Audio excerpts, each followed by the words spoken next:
I can't see the line of sight for the online participants. Let me pour you a glass. There we are. Thank you, David. We've got our online participants. Fantastic. Are you asking me multi-part questions or one-part questions? Do I need to write them down? I'll try and keep it conversational. I'm not having to elaborate stuff. Great. Good evening. Good evening, everyone. Welcome to this meeting of the Foundation for Science and Technology, hosted here at the Royal Society. We always appreciate their hospitality, and with support from ARC and also Airto, who have made this possible, which we greatly appreciate. We normally have FST events with a big panel and a specific topic in science and technology or policy, but occasionally we branch out and do an in-conversation event, and I'm delighted that this evening is one of those events, in conversation with Sir Ian Chapman, the Chief Executive of UKRI.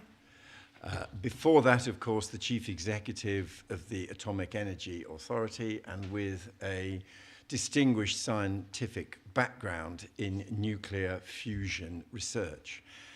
Ian arrived as Chief Executive of UKRI, and I think it's fair to say has had a lively first few months. But I want us this evening, first in the conversation I will lead, and then for the questions from the people here physically at the Royal Society and our online participants, who are very welcome, and who can put questions by going to Slido, and the code number is #3673029. But I hope that this evening we can range beyond, dare I say it, particle physics, towards a wider set of questions. And just to set the ball rolling, Ian, you've arrived at UKRI. How does the job compare with what you expected? And how would you describe your strategy as you lead UKRI? What is your strategic plan? Okay, there's two parts to that. So the first part, I would say I did a pretty long period of due diligence on doing the job, to the extent that I sat on the board for a year. So I saw the organisation from the vantage of a non-executive, and of course, those of you that have done non-executive roles, you never really know the organisation completely and fully, but I had a good idea of what I was getting into, and I knew where most of the problems were. The thing that has surprised me in a very positive way is the quality of the people. UKRI is imbued with some brilliant, dedicated, hard-working people, and we're very lucky as a country, really, to have the quality of workforce that we do inside the organisation. They are altruistic. They're trying to do a good thing for the country. They're really dedicated, very skilled, more skilled than I had appreciated, I think, as an outsider. So we are lucky to have them. In terms of the strategy, I'm very simple, David, as you know. I fundamentally believe that if the government's top priority, and we're a public organisation serving the public and aligned behind our government, and if the government's declared priority is growth in our economy, and I think that will be true, frankly, whatever flavour of government we ever have in the future, you need to have some sort of asset against which you're growing. What differentiates you from your peers? If you're saying we're seeking above average growth, well, why? Why do we have any right to grow faster than the US economy, or than the German economy, or than the Japanese economy, right? So what is our asset? What are we using to leverage above average growth compared to our G7 peers? And I've said this a number of times, and I still believe it, that our biggest asset compared to our peers is pound for pound the quality of our research and innovation base, which is top-notch, really, whatever metric you choose to use, we are pound for pound best in the world. And that is an underleveraged, underutilized asset that I want to help untap, as it were. And I suppose that's why I took the job. That's why I was interested in the role, is that I see huge potential, even more potential than we have realised in the past. And I'd like to help the organisation and the wider sector in delivering that for the good of the country. So we redelineated our mission statement, which hasn't really changed since UKRI was formed, or indeed, frankly, since the councils have been operating for decades previously. But try to make it very simple and memorable, and so we have these 3 clauses: to advance knowledge, to improve lives, and to drive growth, which breaks down to supporting the curiosity-driven discovery research, where that is the foundation of everything that we build upon. And UKRI is the custodian for that. Not only are we delineating our budget into these 3 buckets now, but the whole of government R&D is delineated into those 3 buckets. And lo and behold, UKRI is far and away the largest contributor to discovery research. In fact, about 80% of all discovery research is funded through UKRI out of the public purse. And so we really do see our role as being the custodian and the guardian of curiosity-driven research. The second part of our mission, to improve lives, now the rest of government really contributes significantly there. So, you know, MOD and DH and DESNES and some other big spending departments, DEFRA, have significant research budgets which are aligned to application of research to near-term problems. But of course, UKRI has a role, and we have to do that bridging and that catalysing of taking discovery, translating it into application, and helping to cohere the sector. And then lastly, the drive growth part of our mission. I think you can have a brilliant curiosity-driven discovery research sector, but if you don't generate economic return from that, you can't sustain it, because it requires investment. And frankly speaking, the public purse has to do it largely. There's more philanthropic money and more charity money going in, but public purse dominates there, and always will, in my view. That's only possible if the economy is buoyant. So there is an absolute symbiosis between these things. They are not in competition, and I've never, ever thought of them as tensioned against one another. They have to be mutually symbiotic, and that is actually what I think the role of UKRI is, to bring those 3 equal legs into a symbiosis, into a reinforcing loop. Thank you very much. Let's talk about each one of those in turn. I mean, first of all, the first bucket, discovery science. I've always been not quite so keen on the expression curiosity-driven, because curiosity-driven is a kind of statement of human motivation, and people have lots of different motivations for doing lots of different types of science, but it is the discovery science. QR is in there. Does that imply an assumption that universities left to their own devices will simply do curiosity-driven research, and that universities, when they have a pot of money over which they have a degree of control, won't use any of it for applied research or application and commercialisation? No, clearly it doesn't. So look, QR is clearly, I mean, those of you in the room that know this, QR obviously applies to all parts of our programme. For sure, it supports curiosity-driven, but it also supports driving growth, for sure, right? But in its nature of unrestricted, unhypothecated funding, we give that delineation of where do universities want to invest that to the university, right? We don't determine that. We simply say the outcomes that we're trying to achieve are our mission. You use this unrestricted, unhypothecated money in order to achieve that. We don't forensically audit how that is used, nor do I believe that we ought. I think that absolutely universities need to have, as a chief exec, God knows, I feel that I need to have some flex and some freedom to be able to operate the organisation, and those unrestricted funds are just essential to that efficient operation of an organisation and institute. So I don't want to interfere in any of that. The reason for putting it into bucket 1 is sort of twofold. You've got choices here. You could put it in any of the buckets, or you could slice it and dice it. And I don't believe this is the position of the existing government, but in order to protect that unrestricted funding into future governments, I think that slicing and dicing is a retrograde thing to do, because it becomes easier to micro-cut different parts. If you put it in one place, it's visible, and then cutting one thing which is visible you know, you can still do that as a government. Treasury can do whatever they like here, but they have to do so overtly, not covertly. So we wanted to make sure that you didn't get this gentle atrophy over time through slicing by hiding it and obfuscating it. And secondly, I wanted to raise the visibility of it. I wanted to be really clear with our government stakeholders and indeed with the sector that is an underpinning part of our investment, the UKRI's investment, government's investment into research and innovation. And that unrestricted, unhypothecated funding is a foundation.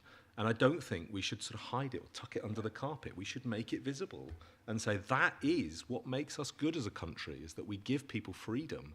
We give them an ability to follow emerging trends and to decide their priorities. If we pin everything down and effectively move away from a dual funding system and just say, well, we'll just do 100% contracts, then you lose that freedom. It's all contractual. So by making it visible and being clear that unrestricted is a big part of our investment, and it is a quarter of our budget, we are raising that visibility that I think had previously been a bit hidden. And does that eloquent defence of the block element in QR, so really bucket one, and given that you recognise, and you make very powerful arguments against trying to slice it and dice it, but you recognise it does not just do discovery. In a way, bucket one is discovery, science, and QR funding. That's right. Yeah, that's right. Then there's which, by the way, means something to the sector, means nothing to the general public. So let's make it simple. Yeah, and there is a wider issue which you might come to about communication, but within the community, discovery and QR is a. I realise these are linguistic subtleties, but what's significant about it is that it's unhypothecated and it's available for universities to use in a range of different ways, which need not necessarily be discovery. Right. Bucket two is obviously very significant, and the industrial strategy. I mean, it's by the time you look at the 8 different pillars of the industrial strategy, you've covered a hell of a lot of activity. Yeah. And so the tough decisions that you inevitably have at UKRI, and I remember from my years serving on the board of UKRI, when you get into specific decisions, such as in my day, the industrial strategy challenge funds, when you decide how to spend the money, as you decide how to spend the money in that second industrial strategy bucket, how are you going to consult the sector? How are those type of decisions going to be taken? Because in reality, there are a host of really important granular decisions there. How are you going to take them? How are you going to prioritise? Yeah. So I suppose there's a few things I'd like to say about this. Firstly, we don't see it as competition between sectors, right? So many of you will have heard me say, I want us to be more deliberate and to do fewer things, to do them at critical mass, and to make a genuine impact on our economy, to have a clear role for the UK in an international market, which is where we operate. There's no good selling to ourselves, right? We're 1% of a global market. If we just sell to ourselves, we're not going to grow the economy.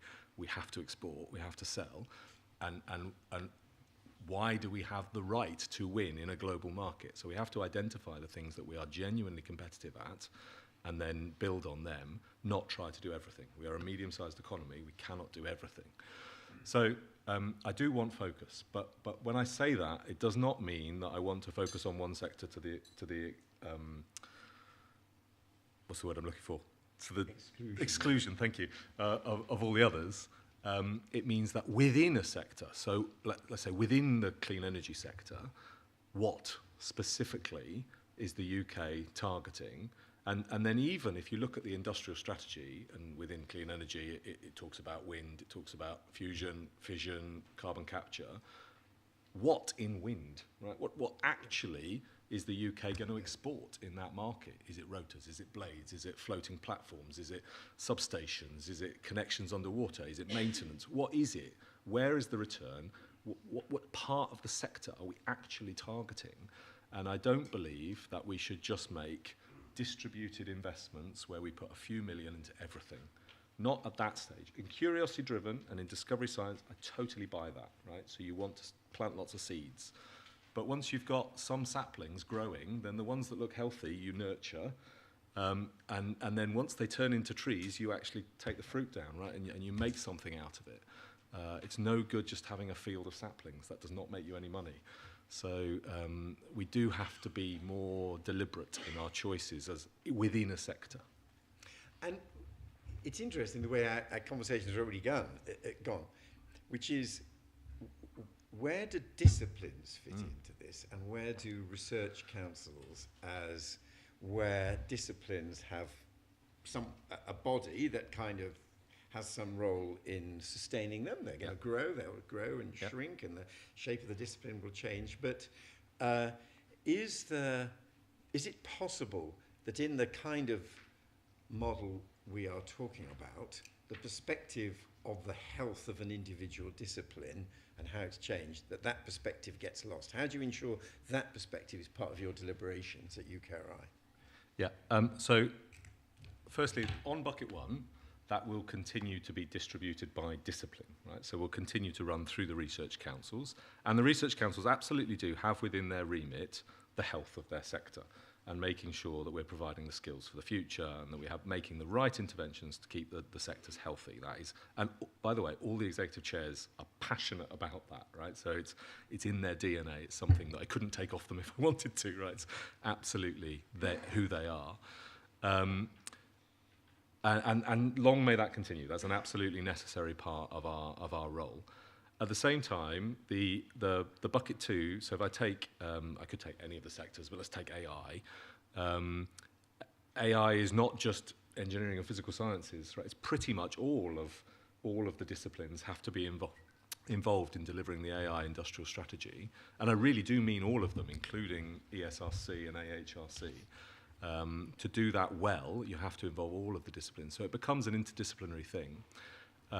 And that actually is what I think the UK is sort of uniquely good at. If you look at how we use our money, we put, roughly speaking, of the public spending in R&D, 3/4, 80% goes into universities. And universities are, by their nature, multidisciplinary institutions. That is anomalous compared to most of our peers, right? The US, Japan, Germany, they will put half the money into single-purpose institutions and half the money into multi-purpose institutions.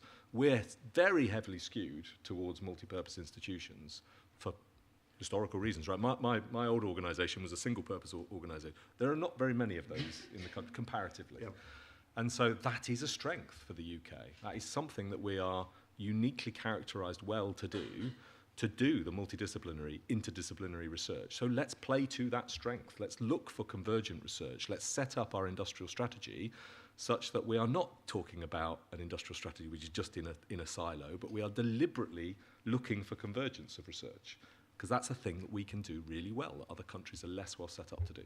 So that is a ringing defence of what, as you rightly say, puts Britain at towards one end of the spectrum, with an unusually high proportion of the research funding going into universities. Of course, the UKRI was created after Paul Nurse's first report, and his second report was about public sector research establishments. And I have long argued that actually the public sector has sadly proved to be not always a good custodian and protector of those, though the AEA, you were fantastic at delivering and growing the AEA. So once you accept that through path dependency and other reasons we have this extraordinary asset, we know Patrick Vallance and others are very interested in the idea of whether you can categorize universities, where you can identify different divisions of universities, whether you can say some universities are to be research intensive and others not. In reality, I think your UKRI funding is already quite heavily weighted towards a relatively small number of research intensives. Yeah. Do you worry about the health of the higher education system? Do you think there are arguments for greater focus in your funding of universities? And do you worry about university kind of specialisation by accident?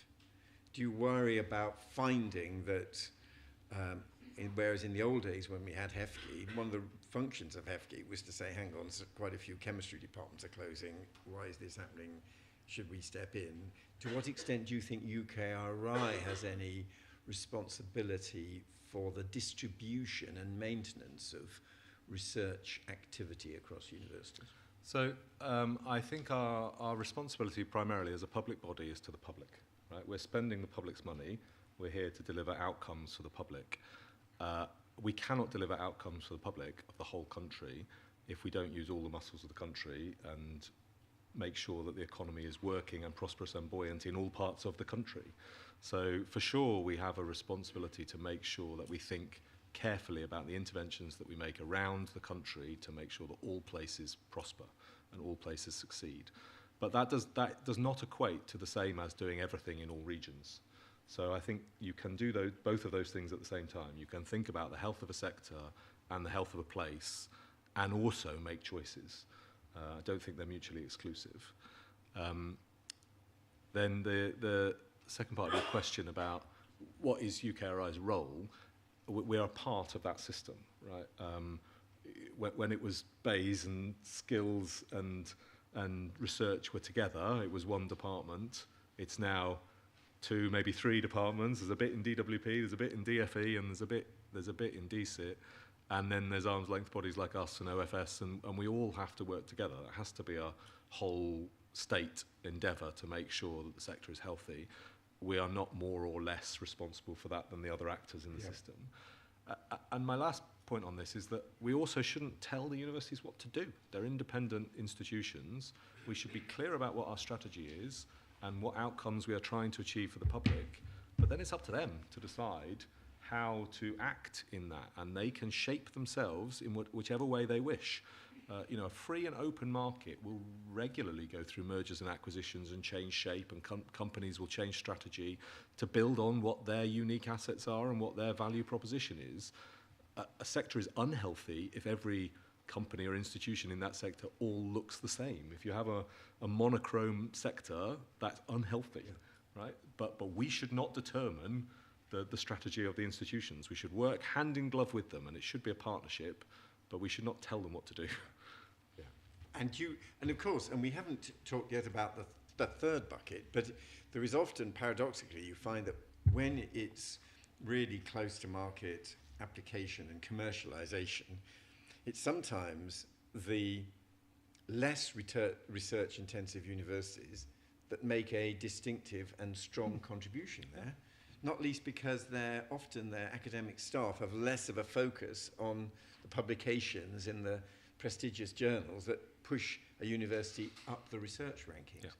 And as you see, tell us a little bit more about how you see the third bucket, which I guess we think of crudely as Innovate UK spend, how you see that working out and where that money goes. And when you say we don't want to spread it too thinly, again, the granular decisions that you're having to take about where that bucket of money is spent and how it's spent. Yeah.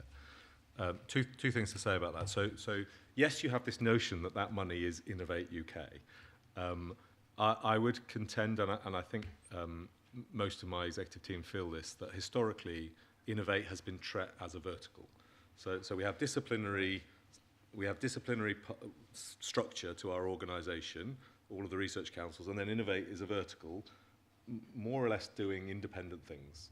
And Tom, the executive chair at Innovate, and I have a very strong belief that it should be horizontal and it should be embedded in all of our programmes and working with all of our councils and completely tight-knit, hand-in-glove partnership work. To that extent, buckets 2 and 3 in our world actually are managed through one programme. So there are not separate programmes. We have nominally a ledger line for bucket 2 in quantum and a ledger line for bucket 3 in quantum, but they're managed under one RO, one programme board, everybody together. And that team is federated of people from the councils and Innovate working as one team, one collective, not Innovate as a vertical over here doing separate things. And that's really important to me. I think that will be important in the successful delivery of these programmes. The second is the shift in mindset that we're trying to undertake within Innovate, and this has not happened yet, but it is the direction that we're going through, is that previously we funded projects and programs where we would say we're going to make interventions in a topic, and then we would fund lots and lots and lots of companies in given topic. We're trying to shift the mindset. We'll do a little bit of that, but we're trying to shift the mindset to mainly we're investing in a company. So we do a higher due diligence up front, but then we offer a concierge service to that company and help them to develop, to grow, to think about their market, to think about their expansion, to raise money, to find customers. We actually help them on the journey to the point that we can step out because they don't need us anymore. But rather than, here's a grant, Heavyside step function, cliff edge. They apply for a new grant, they might win it. Here's another grant, stop, cliff edge. It's now a concierge service. You meet your milestones, we keep working with you. We're with you, we're with you. It's a walk with journey rather than a sort of give you some money and walk off. Yeah. And I might add, wearing my hat as chairing the Regulatory Innovation Office, one of the things that has shocked me, actually, and I've had this conversation with Tom running Innovate UK, is how many of the companies, the high-tech startup companies who come to us because they've got a serious regulatory barrier to getting their technology into the market, have already received Innovate UK funding.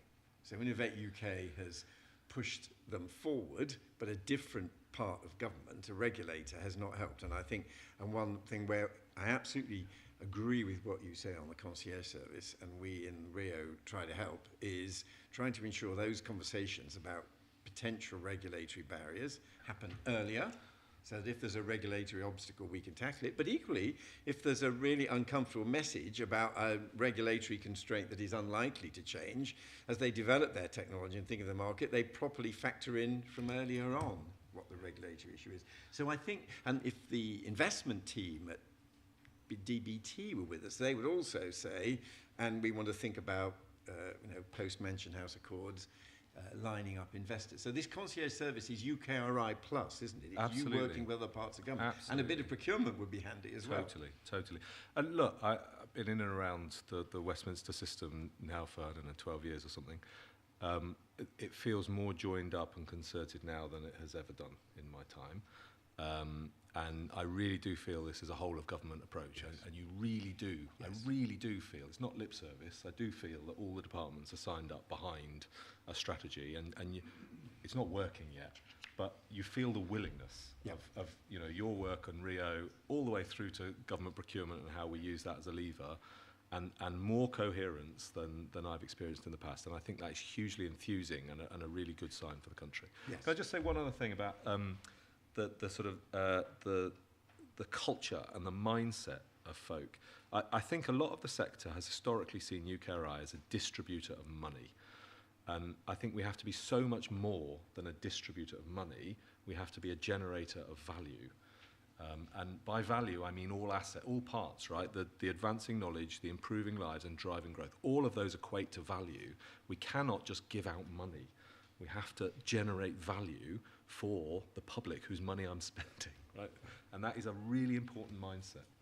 That links into something, and I'm just going to ask two more areas of questioning, and then we will open it up, because I mean, a lot of what you say, the importance of growth, the importance of value, is of course how the Treasury thinks. And there is,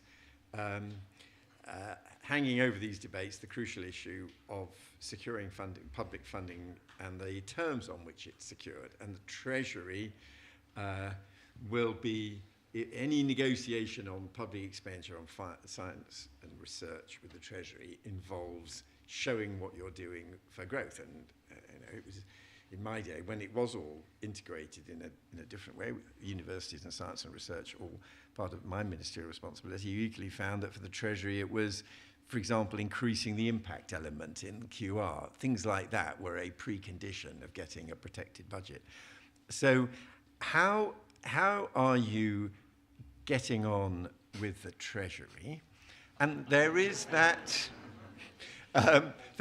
wonderful, innocuous expression where it makes one think of putting kiddies to bed. There's tucking in.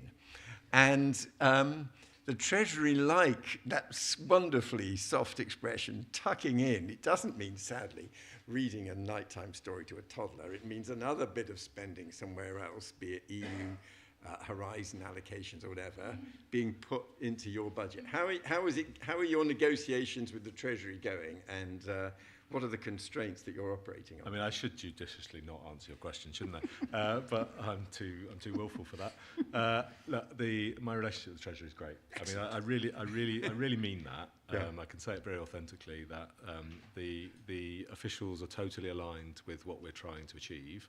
I said earlier, I feel a whole of government alignment between delivering on our mission, and the Treasury is no different in that regard.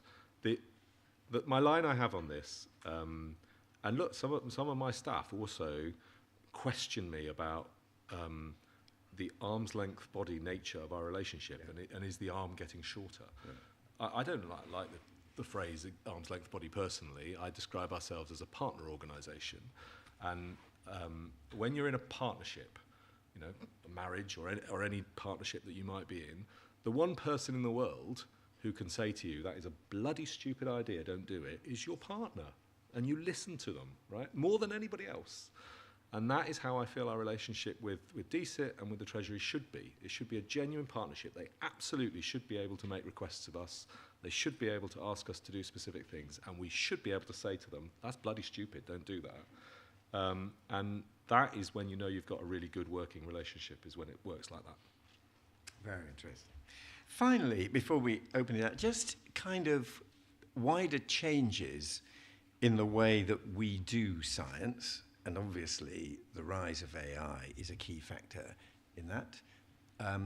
There is a nightmare scenario for you at UKRI where research grant applications and decisions go the way of the jobs market, with the mass production of research grant applications using AI, and then another AI process sitting somewhere in UKRI reaching the decisions, which is where AI seems to have had a real impact. Sadly, so far it looks not a helpful one on the recruitment market. So there's the arrival of AI in that form.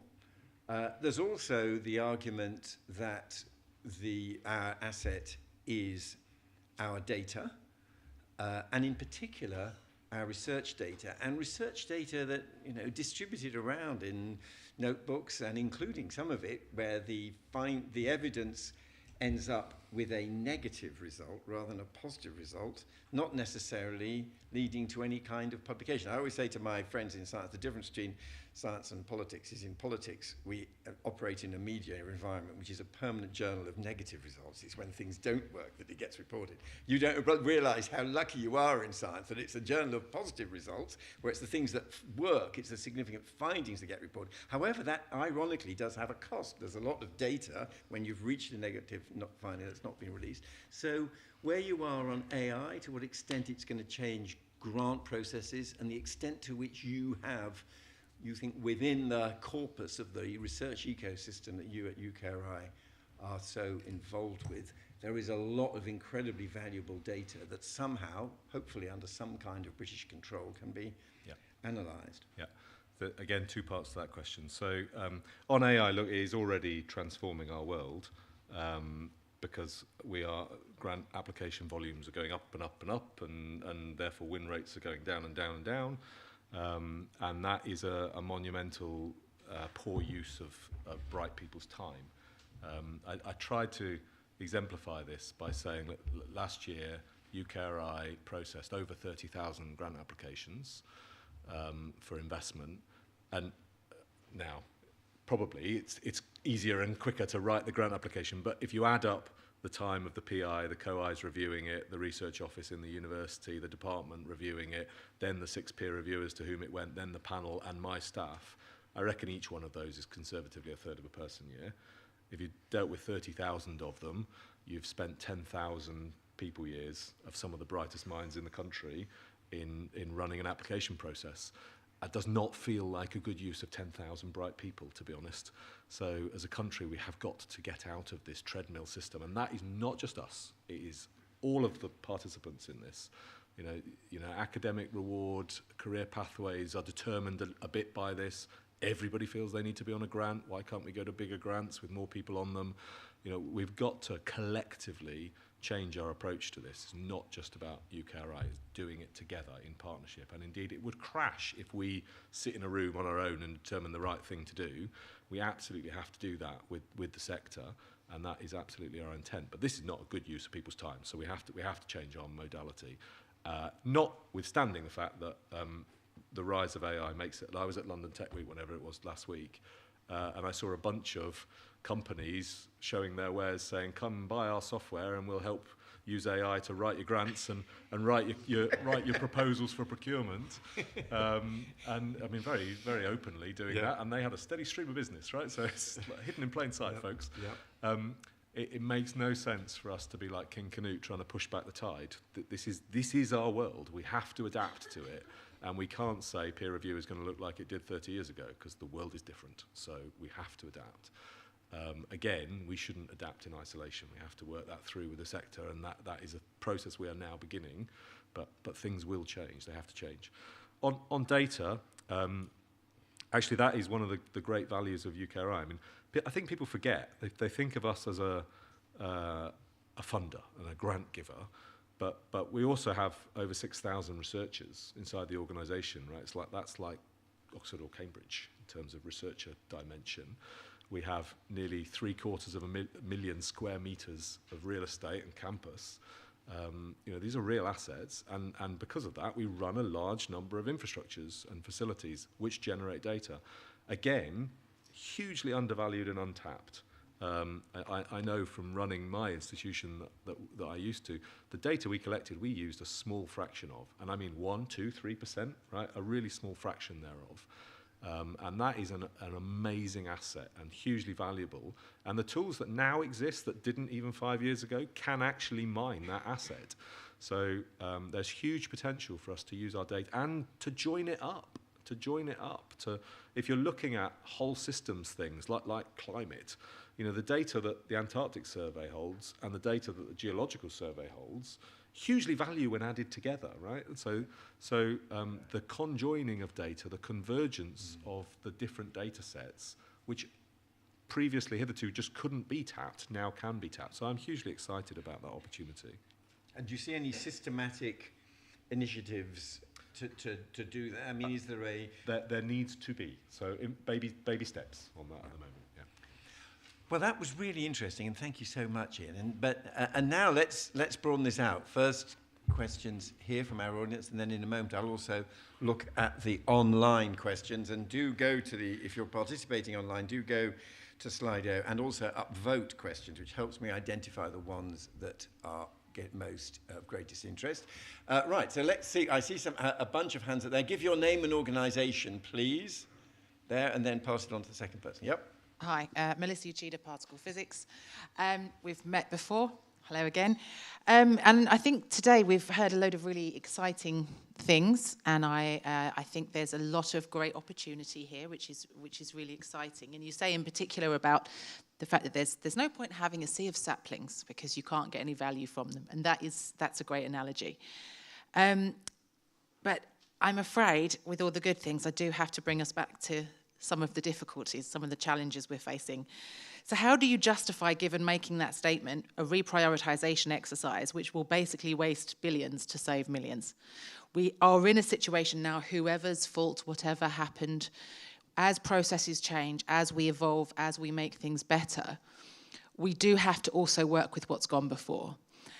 And that money has been poured into these infrastructure projects, which now if we tension them against the researchers to use them, we lose undoubtedly the value that they are now able to create. As you say, the data which hasn't up to now been used. And it's that data that provides us with these technological advances that actually benefit the GDP. So right now, we've spent a lot of money on these infrastructure projects, these large things. We've spent a lot of money on setting up these research programs for the sake of 162 million. How are we now going to justify saying, well, we can either have the thing or we can have the people that use the thing? Let's generate some value from what we've created. Yeah, Well, Yes, let's go straight. Yeah, let's do the particle physics. Yeah. yeah. I mean, look, I agree with your thesis that we should use the assets that we've got as best we can. And to try to get to the heart of your question on STFC, I think most of the people in the room know I'm not going to rehearse that we have a cost pressure to deal with there. And we have to deal with it. We have to take management decisions to deal with that. We have been going through a careful assessment process. I think quite rightly, you and indeed many others in the community challenge me on, well, have you assessed the impact before you make decisions? Well, that's what we're doing. So we announced the cost pressure before. How are you doing that, please? In the very many ways that you know about. So we've done... We don't know about how the impact assessment is done. The Science Board, PPAN, has said that they are not doing... Thank you. Sorry. The PPAN Science Board has said that they are not doing an impact assessment, they are doing a prioritisation exercise. So I think we need real clarity, please, from UKRI and STFC on how that impact assessment is being done. Right, and let's just see, is there anyone, because there is a particle physics issue. Physics, I want to do sort of particle physics now and then move on. Is that, was your question a particle? Right. I think, okay, let's, Ian. Just the two? Was yours a particle physics question? Right, we'll do that, and then we'll do particle physics. I'm afraid it's been covered already. So you spoke a lot about, value, and I respect that, but I'm a particle theorist, and my students and my postdocs, very often they go into finance, they go into AI, they go into quantum. Good. They've got tremendous amounts of training. If you want to do a classification problem in a multidimensional parameter space in AI, it helps if you've done general relativity, that's for sure. Yeah. Right. My question for you is the current reduce in the number of early career researchers in these areas. Has there been an assessment of the effect on the UK economy of the reduction in the training for those people?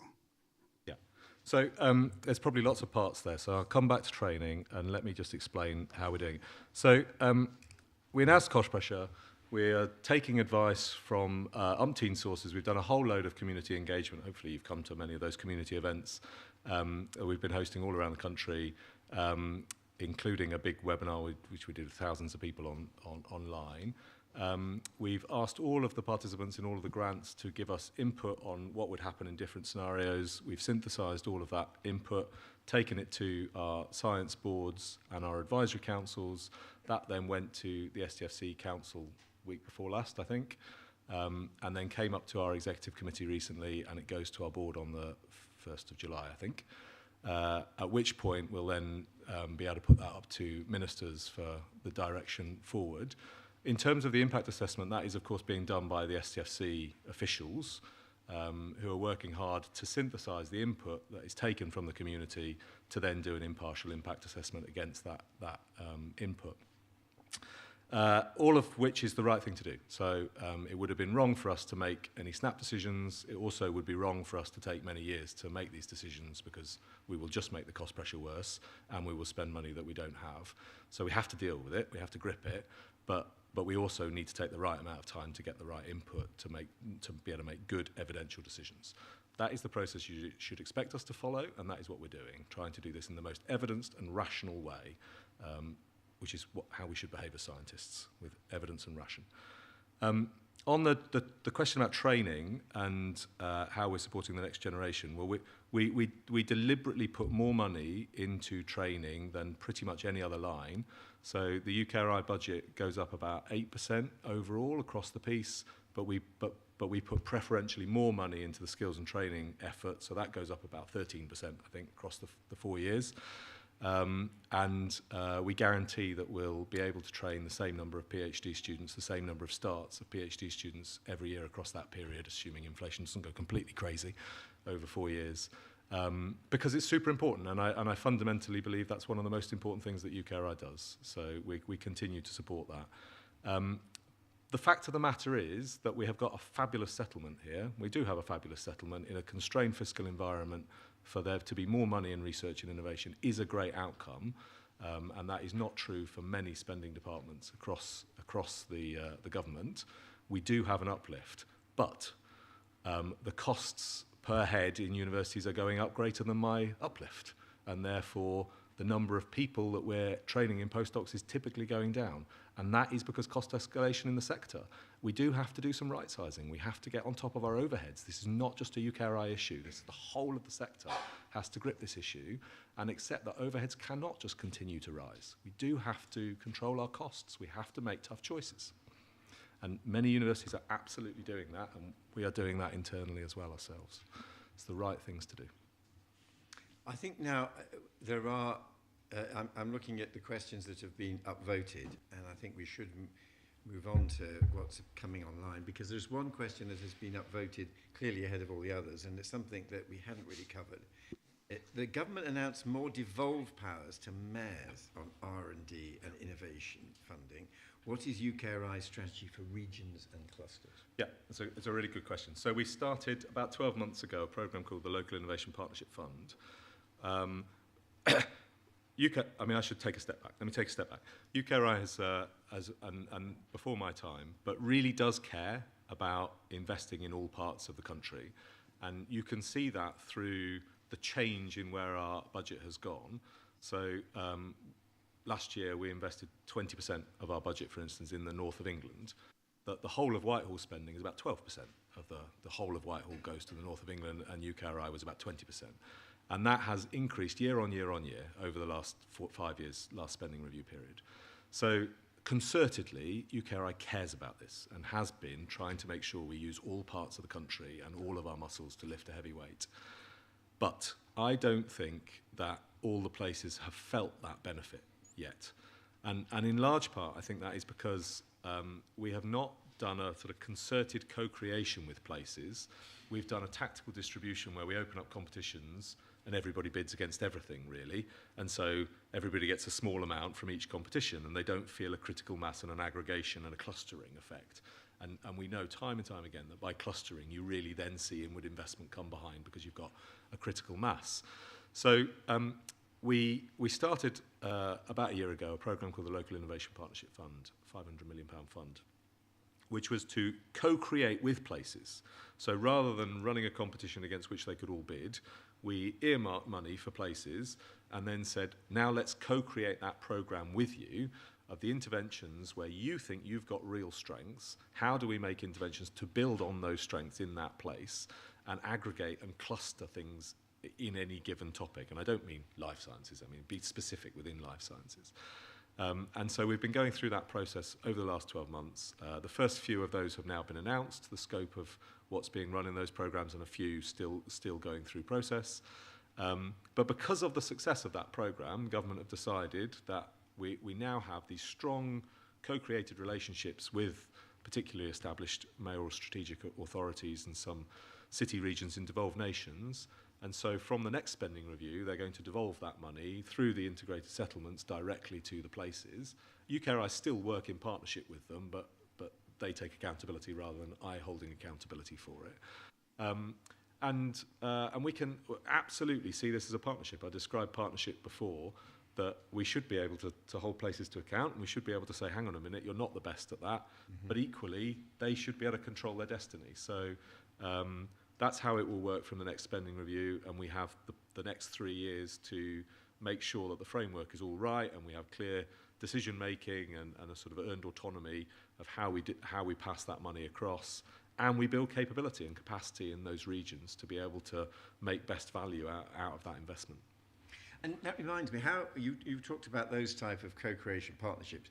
Of course, there are other Whitehall departments, and the part of UKRI's ambition has always been that a department with an R&D budget, and if anything, there's been a modest shift of total public sector R&D spend towards departments' own R&D budgets after a bad patch when they were being cut. But when they had the Department for Education had some research funding that it wanted to spend on social mobility, the obvious thing to do is to turn to the ESRC. Yep. If you're in the DCMS and you want to do some research, the obvious thing is to turn to the AHRC and you to be a trusted partner also to help deliver R&D for departments. How is that agenda shaping up? Yeah, so we still do that. In fact, our managed programme portfolio is a bit over 4 billion. So on top of our 38.6 billion settlement over the next 4 years, we then have managed programmes which are a bit over 4 billion, where a department will say, this is the outcome we're trying to achieve, please achieve it for us. And we then run the program for them, because it makes no sense for them to stand up a capability which already exists in the public sector. Let's not duplicate. I think that is a discussion for us to have with places, because places may well also say, okay, well, we'll have the devolution of the budget, but we can use muscles that already exist in the public sector rather than recreating multiple times across the country. But they should own the outcomes, right? They should own the accountability for the outcomes. Right, let's collect some more questions from here. Let's start down at the front, because we must hear. All right, not quite very well. We'll come to you in a moment, Jane. Right, yes. I'm going to try to collect several questions. Okay. 1, 2. Yes, we'll start there. That's very fine. Go for it. Name so, and Marika Taylor organisation. from the University of Birmingham, also EPSRC Council and MOD Advisory Board, and you'll see the context of the question. So, the question is around research infrastructure and about the funding and governance of that, particularly in the defence and security context, particularly in the geopolitical situation we're in. How would you talked about relationships being closer than they've been, and I would certainly concur with that.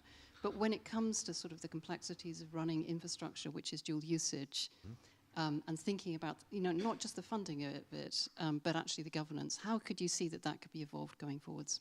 Right, I'm going to collect a couple more. Right, so we've got a dual use question. Gentleman here. Yep. Hi there. Hello again. Ian, John Sidorn from the National Oceanography Centre. I'm also on the steering committee of the National Research Organisations Group. So I'm really trying to decode your question about specialism versus breadth of capability, and particularly around clustering. One of the things that's very clear in this country is we spend far less on institutions and specialist organisations than other countries often do. You talked at the beginning about having QR funding and the importance of having the headroom. Right now, it's becoming harder and harder for institutions to stay afloat, at least in many areas, because that sort of funding is going down, and it's becoming harder to operate in that sort of environment. It'd be great to hear your views, because you haven't spoken much about that, and you have a background, of course, in that area. Yeah. It'd be great to hear your views on that and where you see the future of institutes. Thank you. And then pass forward. Yep. Hi there, Jane Gate from Airto. I wonder if you could say a little bit about your vision for international collaboration, and I'm thinking particularly about how we maximise the UK's position in Framework 10 and the work that we need to do, collaboratively right across the piece, to be able to compete like some of the other non-member states, like Norway and Switzerland. And I think it would be really interesting just to understand what you see as UKRI's role in that. Yeah. 3 rather different questions. Okay. Go for it. Oh God, there was the third. Dual use. There was something. No. I've written it all down. I just had a thing that I wanted to put on. I've got it. Right. Sorry. Process slowly, as you can see. So the first one on infrastructure for dual use. Yeah, I mean, I think these things are soluble, but you do have to do that deliberately from the start. And if you try to retrofit it, that's when it becomes really complicated. It's why we've gone out of our way to, when we set up the program boards, make sure that we have the right voices on them. So, for instance, on the quantum board, we will have people from the security forces on there, and obviously on defence and EngBio and things where there's obvious dual use. We're bringing them in right at the start before we then start heading down a pathway and try and retrofit it at the back end. So I do think these are soluble. Maybe we should have a conversation about any specifics afterwards, but I do think that's soluble. John, your question about specialism versus breadth. I should try to be really, really clear about this. So on the multidisciplinary organisations, yes, I'm calling for specialism because I don't think everybody can be an all things to all people or institution. The sector just can't sustain all organisations looking like that. I don't think we want mono behaviour. But that doesn't mean I want a load of universities to close physics or close chemistry. It means within chemistry and within physics, what is your specialism? What are you uniquely good at compared to the other 160 research performing universities in the country? So being clear about what you're really good at. For institutions, single-purpose institutes, look, obviously I care deeply about those institutions, having been brought up in one. I really do think that they also need flex and freedom and flexibility. Now, that sort of depends on your main sponsorship route. If it's through us and we give you unrestricted funding, then we have to have the right governance in place to do that. I can't just sort of ship money and have no control. So we have to have the right governance. If it's through a department, then the department, I used to be through DESNES, and we did have an ability to flex, but that was because DESNES sat on our board and were really deeply embedded in us as an organisation. So you need the right governance in place. And the other thing is that you should be doing some commercial work, right? Those institutions, not exclusively, but in large part are doing some applied work and some commercial work. And you should be doing some commercial work, and we should be able to give you the freedoms to hold that commercial work, to give you freedom to invest that margin into whatever you want, frankly. And that was certainly the case in my old gig. Where we used to make money, we could then reinvest it into wherever we wanted to, and we should provide you with the freedoms and the support in doing that, absolutely. And then, Jane, your question on international collaboration, 3 parts to that. So, look, we can't solve all of society's problems on our own. We absolutely have to be embedded internationally. I suppose, much like my thesis around having a clarity of thought for an industrial sector, I feel the same about our relationships with key international partners. What do we want from that relationship? Have almost a country plan for that relationship, rather than it all being bottom-up slightly. I know that the best researcher in my field happens to be in Switzerland, so I'll do a thing with them. But what does the nation want? So thinking about the holistic, I think we should have country plans. I think that historically we have thought a lot about the advancing knowledge relationships that we have with other states, and almost nothing about the driving growth. But as I said before, if we're selling to ourselves, we ain't driving growth. So we have to be thinking about our place and our UK companies' place in an international market. And I think we should be putting just as much effort into a reciprocal relationship, which is, well, we'll do this research thing with you, but we want this access to your market, right? How do we use our assets to be able to leverage market access for our companies? How do we then generate returns for our companies? And I think we underestimate our heft, right? So how do we use that heft? We spend 10 billion of public money every year. It's heft, size, scale. Use it in negotiation. FP10, you should ask DSIT. They own that policy choice, not me. But what I will say is that I think for sure we have to maximise our return from current Horizon Europe. We last year left money on the table, and we have to be demonstrating that things are going in the right direction and that we're getting more and more and more value from it year on year on year, which requires effort, requires concerted effort. It won't just happen, requires people to engage and put effort into it. And we have a role in that, but lots of people in this room have a role in that, and we're not on our own. Do you want to? I see George Freeman putting his hand out, having been involved in the negotiation. Is that what you? My place in the queue. And well, no, because actually, I was going to ask. I thought we might stay with that for 2 more minutes, and because I'd be interested to know a little bit more. You say country plans, Yep. which are you talking Japan? Are you talking Germany? Have you got some examples? You know I'm not going to answer that question, do What you? these country plans might be, and also there are hard men in the Treasury who will say, look, are we absolutely sure that putting all this money into the EU has worked for us as well as we would have hoped? Are we sure that we want to stick with that high-cost budget decision? But George, if you want to come in on that as well. Yeah, thanks, David. That was exactly what I wanted to pick up. I observe a number of things since in 21, Rishi Sunak as Chancellor and I secured the raise to 20 billion. First I observe is Treasury is still only at 17. Very slow to put the money through. But the 2 big changes I observe in the system and internationally, the AI piece, I think David's question, completely fascinating. I think it totally changes the way we traditionally distribute money, even more radically, but that's another. And the other is the geopolitics. So we now have a president in America, and I think it's true that there's a big State Department shift. They've gone for hemispheric influence, attacking NATO, saying they want Greenland, and Europe's got to look after itself. And as trade envoy, I've come back to support the programme. In the Gulf, I see phenomenal investments in Formula One healthcare, in the next generation of energy systems, and in Southeast Asia, where I'm envoy, the same. When I came back to ask Ottoline, what is the international agenda for UKRI? What does it have a house view on the global race? She said, no, that's not our job. I think you have gripped it, and I'm really interested. I went straight to Japan, Israel, and Switzerland to sign S&T agreements, as well as getting us back into Horizon. But it seems to me, in this global race, UKRI has to be the kind of the global monitor of who's investing what where, and where do we deploy our money well. And I'd be really interested to hear your view of what country plans, what the geopolitical plan looks like to make sure we're an influence in, as Mark Carney would put it, an influential second power in this new global landscape. Yes, and while we're on this international theme, let me add an online question in this theme. Are you worried about what's happening to science in the US, such as the OMB directive, and any effect it might have on UK science? And is it an opportunity? Is it a problem? So a bit more on the international theme. Yeah, okay, so there was a lot in that. Horizon value to start with. Look, I'm fundamentally European.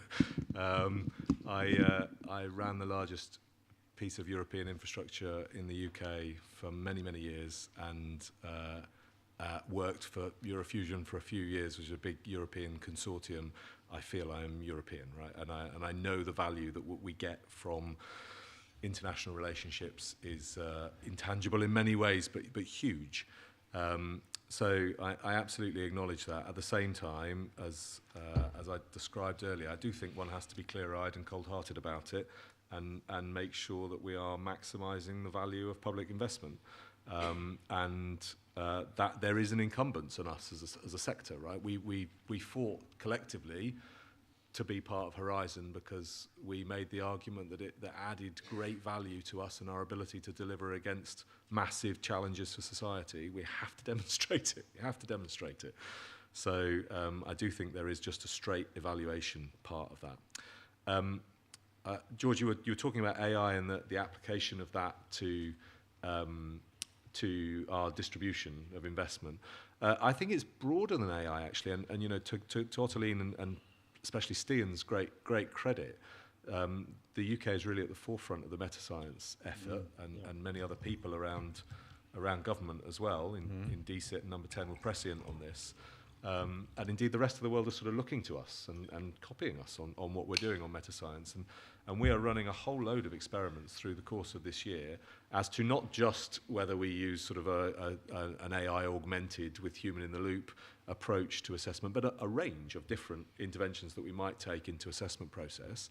And we're largely doing that in control. So we run the process as it has always been run and do a control alongside it and see what difference does it make, and does it speed things up, but do you get roughly the same quality answer? And so we are doing experiments, which is what we should do, right? We are scientists after all, to see whether we can adopt that to minimize the friction and bureaucracy in the system. So I agree with you. I think it could be revolutionary. On the which partners, I mean, needless to say, I'm not going to say which countries are the most important, nor should we do that in isolation again. I come back to my line that we're not just about giving out money, we are about generating value. How do we get value from our partnerships? And be clear-eyed about that, about, well, okay, if we have a country-to-country relationship with country X, is it a sort of bottom-up, allow good things to happen because bright people work better together? Or is it the layer above that where you say, well, we'll put this money in and you put this money in, and we do sort of programs alongside one another where we do a bit of sharing of the output, but we really own the IP and we have control? Or is it the layer above where we say, we just can't do this on our own and you can't do it on your own, so we'll both put money in and do a thing together and we'll co-own that? And it can be any of those strata, but we should do it determinedly. We should be able to say that is what we're trying to achieve with that country. And I don't think we've necessarily got that clarity at the moment, and that's what I'm trying to drive us towards. Coupled with what I said earlier about, well, how do we use that to get access to markets? Because ultimately, that is a big lever in our armory, and we should use it as much as we can and drive inward investment. And then the last question about science in the US, like I don't even talk about UK politics, let alone US politics. It's certainly not my place.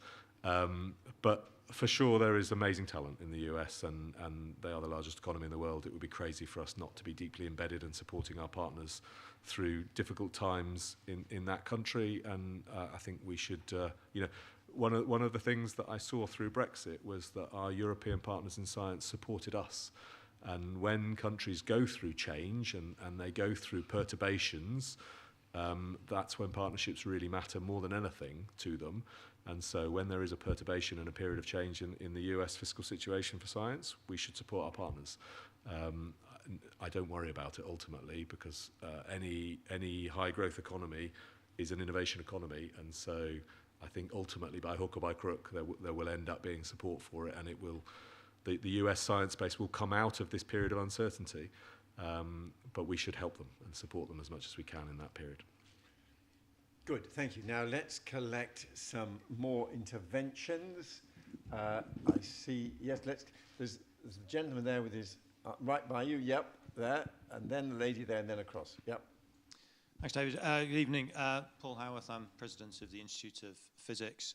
Ian and I have worked together for many years in the past in different roles. We now find ourselves in different roles now. Ian, I've got a question regarding your perspective on the totality of the ecosystem and the joined-up nature of government that you said you see it now in terms of where it's up to. And it's also really just an observation in terms of where we are as a country regarding this ecosystem, because I've just got sort of a bit of an itch around some of these fundamental capabilities. From a physics point of view, what you're looking at doing in terms of the prioritization, moving into areas that supports the economy, absolutely get it. And it's absolutely the right thing for the UK to be doing. And from physics, if we look at some of those areas, so whether it's into AI, quantum technologies, autonomous systems, robotics, absolutely the right thing to do, great for physics. I guess the consequence in terms of the prioritization, and we've touched on it a little bit this evening, is potentially what happens if that reprioritization impacts negatively some of the other disciplines in physics, the so-called area of particle physics, astronomy, nuclear, etc.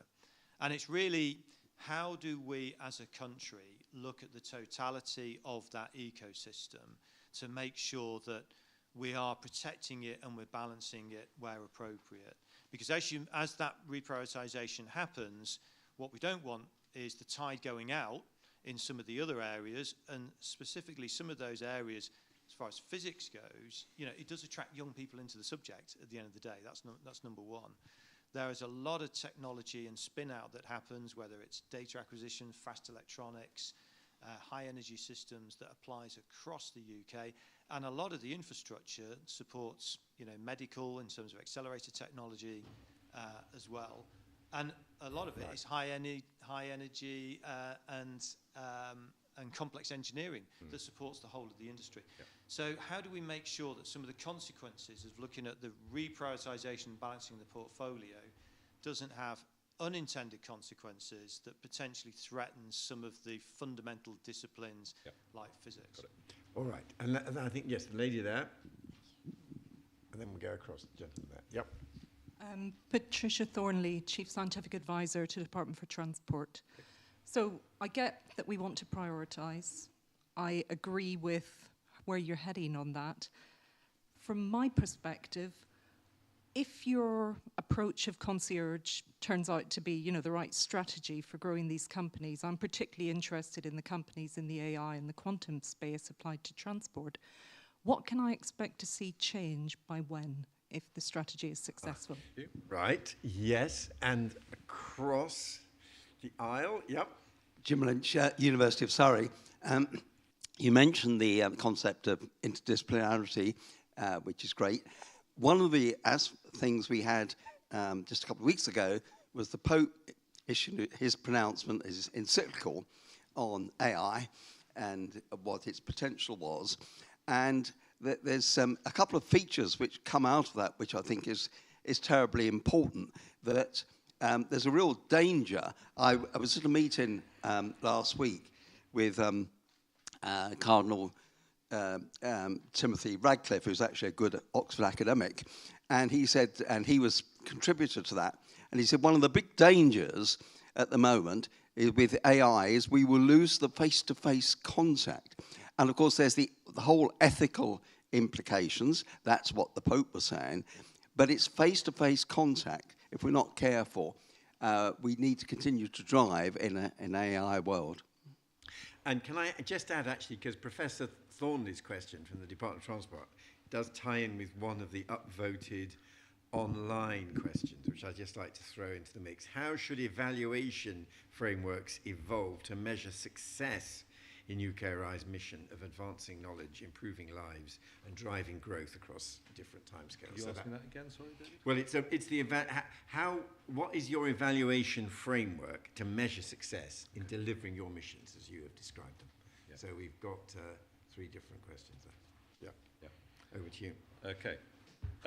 Right, so Paul, to your question, it's a really good question, and let me be super clear that when I talk about prioritisation, it is not to take money out of discovery research to denude that in order to invest in government priorities. That's not happening.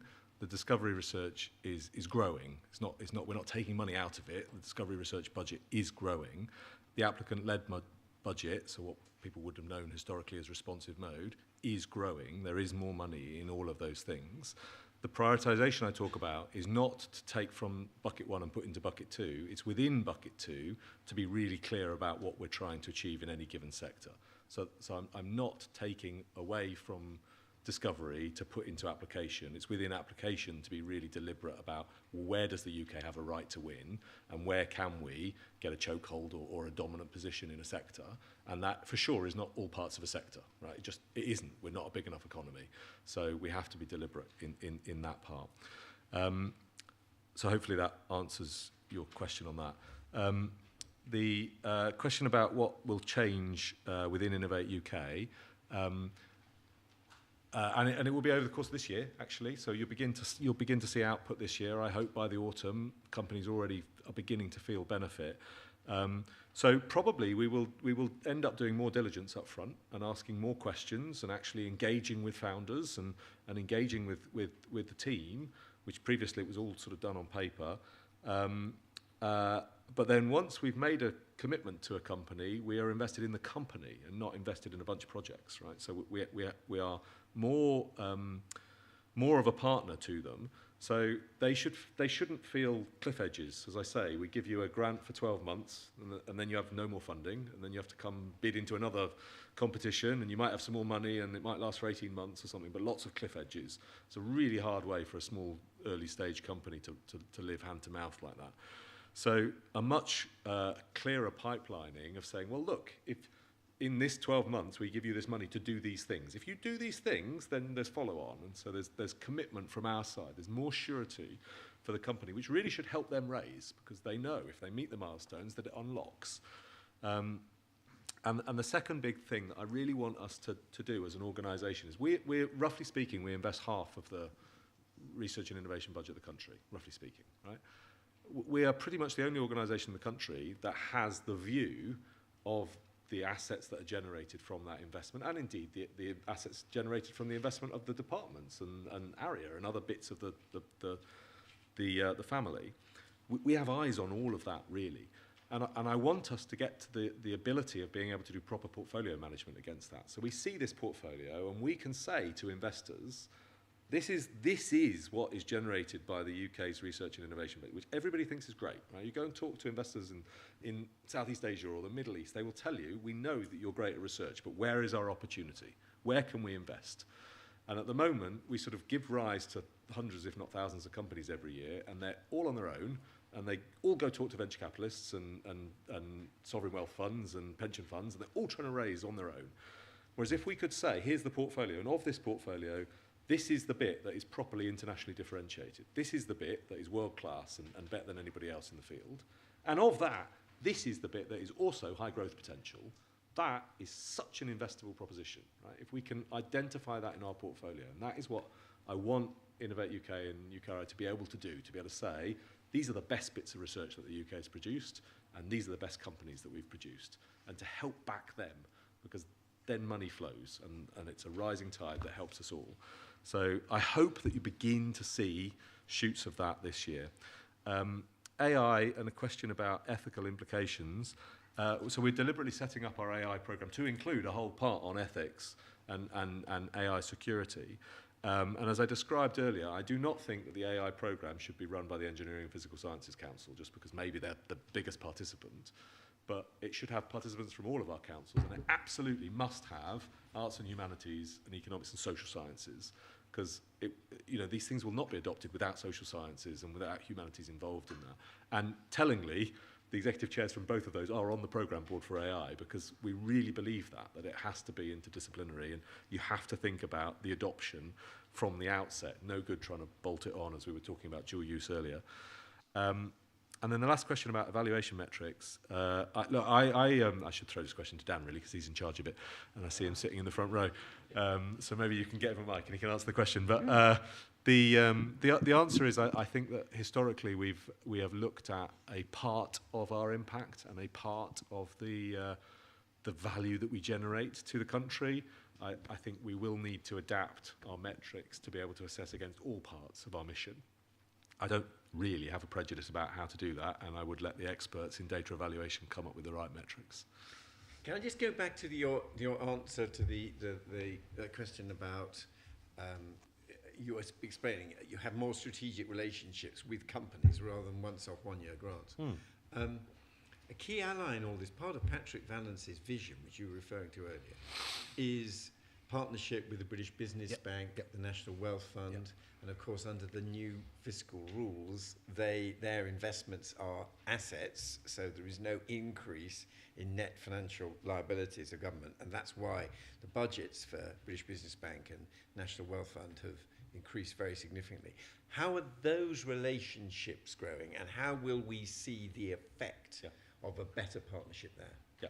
So, I described earlier that I genuinely feel a more cross-government approach to this, and this is an example of that. So, in the last 12 months, has been stood up a group called the Puffins, Public Finance Institutions, which is chaired by Jim O'Neill, second Perm Secretary of the Treasury, and the 6 big investors, of which we are one, meet now on a sort of monthly cadence, and the working relationships are improving all the time, because we just frankly spend more time and know what one another are doing.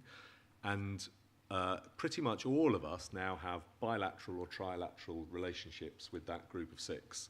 And there are a bunch of things that we're working on, and I can't necessarily tell you about any of them yet, because they're not over the line. But we are really working much tighter partnership with the British Business Bank, and it's been great for us, and I hope it's been valuable to them too. But I really do feel much more partnership there.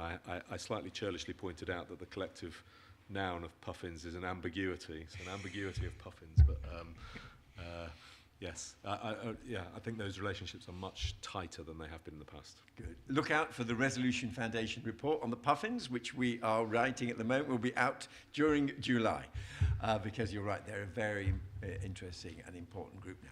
Right, let's collect some more questions, starting here with Paul Bate, and then I see a couple over. We'll take that group over by the windows. Start there. Yep. Thank you, Paul Bate from University of Surrey, and previously Chief Executive of the UK Space Agency. Can we stay on the concierge service? The way you've described it sounds a lot like the way in which private investment houses also think about their portfolios. Are you going to go it alone, or will you be working in partnership with private money, and if so, to what extent? Yep. Right. Now, there were some questions over that. Yes? Right. Adam Webb from CPI. There seems to be a lot of alignment between the Catapult network and your kind of vision for growth, but they've been sort of not mentioned at all so far tonight. So I'm interested in your view on the catapults and how you think they can best support the kind of Pillar 3 activities. Yep. Very good. And do you want to pass the microphone forward? Yep. Hannah Russell, British Science Association. You talked about accountability to the public. And I know that's something you feel really passionate about. We know from the Public Attitudes to Science survey published earlier this year that the public sort of broadly feel that science is an asset for society, a benefit for society, but there's growing ambivalence and uncertainty and a growing disconnect, particularly for some groups. And so I'd really love to get your views on how we can better embed and recognise engagement with the public as a core part of a thriving research and innovation system, and what your vision is for UKRI's role in that space. Very good. 3 questions for you, Ian. Yeah. So, Paul, concierge service. Look, it is the similar sort of approach that venture capitalists might take. obviously, we're playing in a different part of the role. I mean, A, we're not making equity investments, we're giving grants, so it's non-dilutive. And we're generally much earlier, higher risk. You know, as I described earlier, Innovate going from this sort of vertical to a horizontal is so that, you know, the Innovate grant is almost before the founder has even started thinking about starting the company and going and raising money. So we should be really at early stage in the interventions where private capital won't play. Because if we're just displacing private capital, we're we really shouldn't be doing that. It's like the opposite of what we should be doing. So we're trying to crowd in. But the corollary to your statement is that, you know, I answered earlier that I really do want us to have this portfolio view so that we can say to private money, well, this is the high growth potential, and we can demonstrate that because we've started doing the tech diligence for you. We've given early grants and they're meeting milestones. Now we can sort of hand it over, right? Because now it becomes a value proposition for you. And we should get out at that point. So I really don't want us to be playing where we don't need to be. That's always value judgment, and there's a lot of art in that as well as science, but that ultimately is our role as far as I'm concerned. Do you worry, sorry, just to interrupt, but on that, do you worry that that's actually a very tricky decision to take?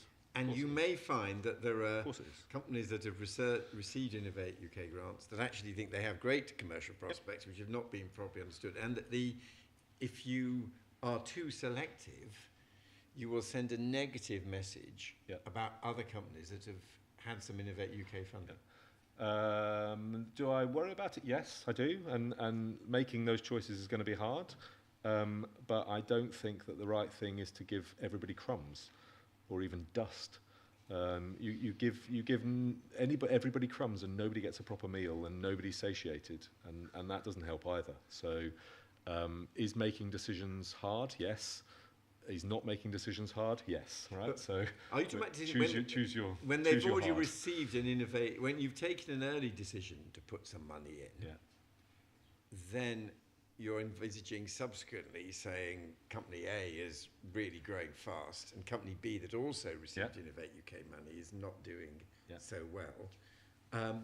Isn't it one of the extraordinary features of the innovation scene that there may be company B may have a particular, there may be someone out there for whom what company B does is really very valuable, but it's not necessarily immediately obvious to external observers. But you have to let it be out there. That is true of everything that we do. It's true of research as well, right? You can say, well, you know, God, I was a researcher for a long period of time, and most of the things I did went wrong.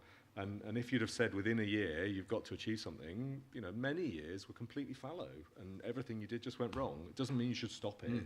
You should absolutely persevere with it. So that is always a judgment call, and that is why we have skilled people. That is what UKRI is for, is to have people that make good judgments. And if you just do it by metrics, you make the wrong answers. You have to have intuition and feel for it.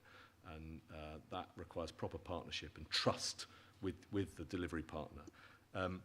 I should also say that, by the way, our role doesn't stop, right? So we might stop putting money in, but we should absolutely stay connected to the company to use the heft of UKRI in mobilising the system, in helping Rio to change the regulation, or getting public procurement to pull through the tech, right? So our role doesn't stop, but maybe our money stops. So there's a different dynamic for us as an organisation.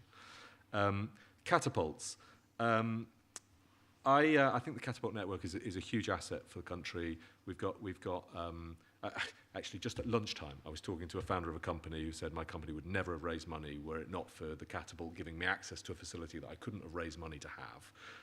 I had to have access to that then allowed me to go raise, and the company became very successful. So the Catapults are a great network and a real asset for us.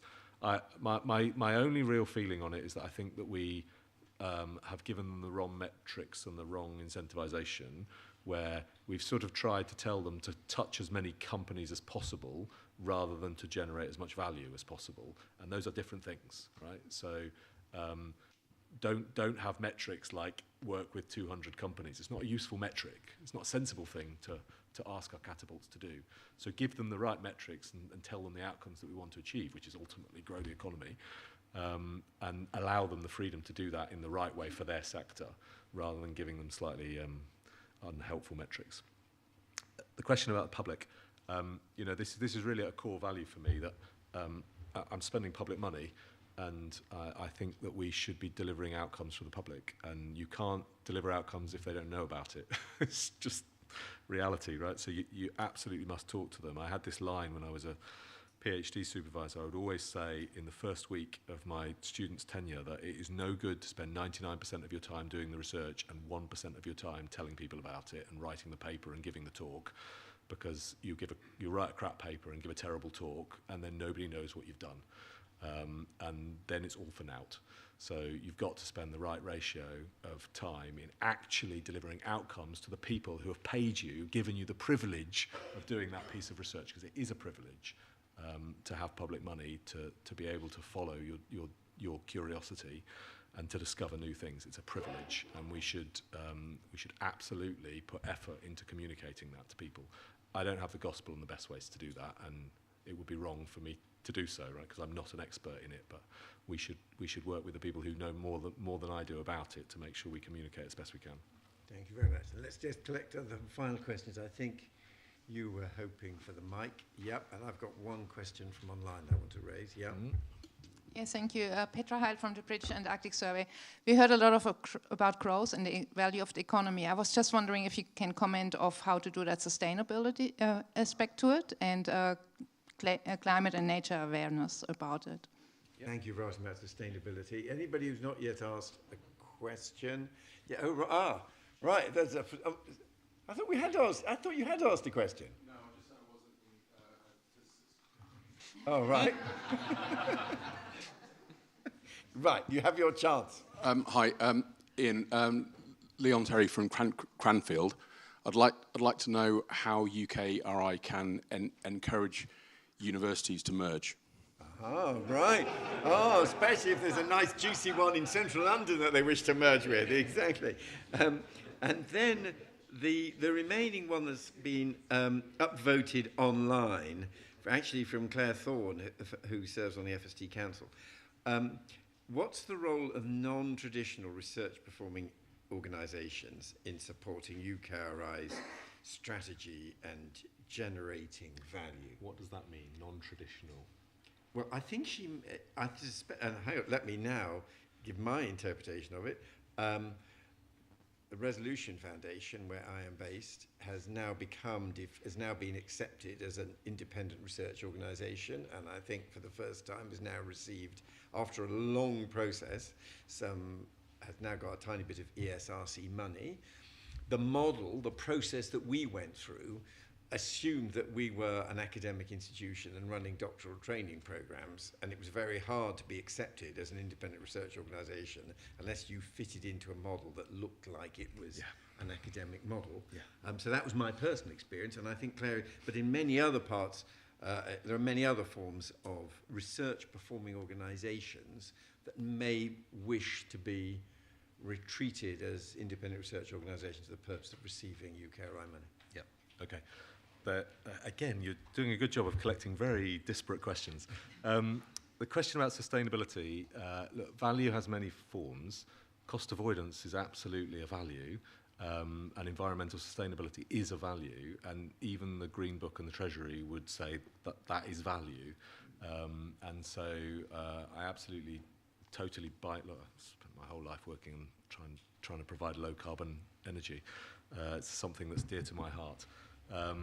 So I think that we can use the same metrics, to be honest. I'm not saying that this is growth which is just pounds to GDP. There are lots of ways of demonstrating it. And in fact, cost avoidance may be a bigger lever to affect the country's GDP. And that's the sort of thing that opens up the insurance market and the reinsurance market. And they are trillion-dollar markets, right? So there are lots of ways of generating value. I don't think it's our job to encourage universities to merge. I think it's our job to make sure that we have a healthy research and innovation sector, and the sector is a free sector. And where, in an open market, organisations will often acquire or indeed merge to minimise their overheads and maximise their efficiency and efficacy, and that should be possible. And I'm not against it, nor am I deliberately going out of my way to make it happen. I think it needs to be free to the market. And then the question about non-traditional research organisations, fundamentally, I think we should be supporting the best actors. And that does not mean that we should necessarily be funding the Russell Group universities. We should be supporting the best actors who can deliver the best outcomes for the country, no matter where they come from. And I went through the same process as you, David, in my previous organisation of having to go through eligibility process. I did sort of point out we are owned by the same department, audited by the same National Audit Office, and it's a bit perverse that it takes 12 months to get eligibility criteria. So that's another thing that I will look at and try to improve and make slicker in due course, but it's not something I've got to yet. But fundamentally, the best actors should do the work, and I have no prejudice about where they come from. Well, look, Ian, you have put so much attention into answering sustained questions for 90 minutes. I'm sorry they were so diverse and divergent, but you were in the middle of you got your racket, you were close to the net, and you were sending them all back. You did not flinch, and we appreciate that, and we also appreciate. I think there were some common themes, and we understand absolutely your focus on showing value. Your belief that there are different ways in which a range of different institutions can come together and that you should try to promote that. Your belief that we have to be more selective. And above all, your personal commitment to this whole enterprise, which came across very clearly. And thank you very much indeed for joining us this evening. Thank you for answering so many questions from such a wide range of questioners.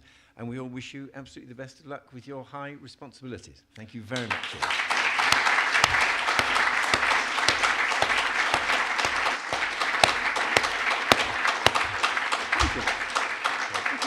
No, not at all. Thank you all for your time and your interest. Thank you. Yeah. There's, I think, drinks served around the corner for people who've got the time to stay. Of course they are.